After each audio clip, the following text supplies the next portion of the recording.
Bismillahirrahmanirrahim. Menyambung video sebelumnya, kita sempat membahas tentang isim ma'rifat dan isim nakiroh. Kemarin kita sudah singgung isim ma'rifat itu ada 6, ada isim yang diawali al, kemudian nama, isim dhamir, isim mausul, isim isyarah, dan isim yang mutuh pada yang 5 di atas.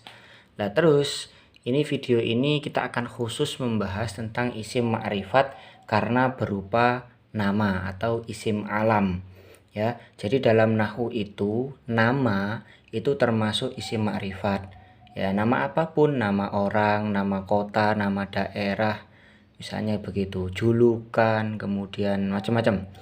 Nah, di dalam nahwu nama itu dikenal dengan istilah isim alam. Ya. Kemudian isim alam sendiri itu terbagi menjadi 3, teman-teman. Pertama, di sini ada alam isim. Alam isim. Alam isim ini artinya adalah nama asli. Nama asli contoh, ada teman kita namanya Muhammad, Umar, atau kanjeng Nabi kita Muhammad, Sayyidina Umar, Utsman. Ada nama teman kita Soleh. Kalau nama-nama di Indonesia misalnya ada Asep, mohon maaf, misalnya sekedar contoh ya. Misalnya lagi ada Rohman, ada Uwais, misalnya seperti itu. Ada Yanto dan semacamnya. Itu nama-nama yang di Indonesia. Itu namanya alam isim dalam nahwu dan itu dinamakan isim ma'rifat. Nah, begitu teman-teman. Kemudian nama yang kedua ada namanya alam lakob.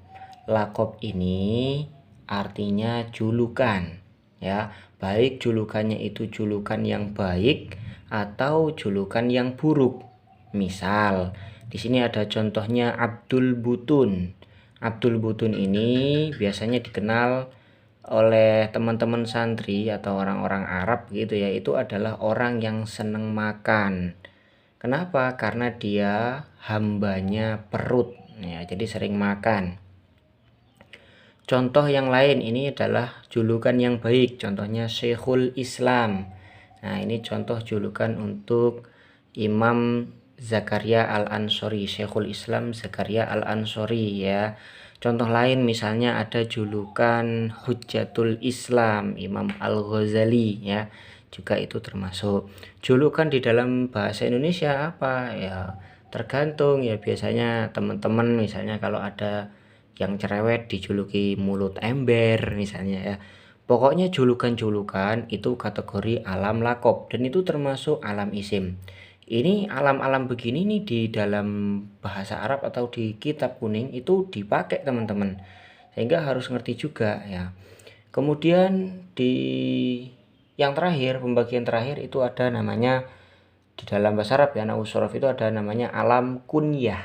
Alam kunyah ini apa? Alam kunyah itu adalah nama yang didahului oleh abun, umun, ibnun, atau bintun ya, 4 ini. Salah satunya ini kalau mendahului suatu nama, maka itu namanya alam kunyah. Nah, contohnya di sini ada Abu Bakrin, ada Abu Hurairah, ada Ummu Salamah, ada Ibnu Umar, ada Bintu Nahl misalnya begitu. Nah, semua nama yang barusan saya sebutkan yang baik itu diawali Abu, Ummu, Ibnu, atau Bintu itu namanya alam kunyah. Nah, inilah kalau di dalam bahasa Arab itu ada nama-namanya teman-teman. Untuk dalam bahasa Indonesia mungkin yang adaptasi hanya alam isim, nama asli, dan alam lakob. Untuk alam kunyah ini kayak memang hanya ada di orang-orang Arab ya teman-teman ya. Tapi juga di Indonesia itu kadang-kadang ada yang menjuluki dirinya misalnya ada juga ya misalnya ada orang yang memiliki nama anaknya Ahmad. Nah, ayahnya dipanggil Pak Ahmad gitu. Ayahnya Ahmad gitu misalnya. Itu termasuk alam kunyah. Ini kalau orang-orang Madura ya, itu ada biasanya begitu.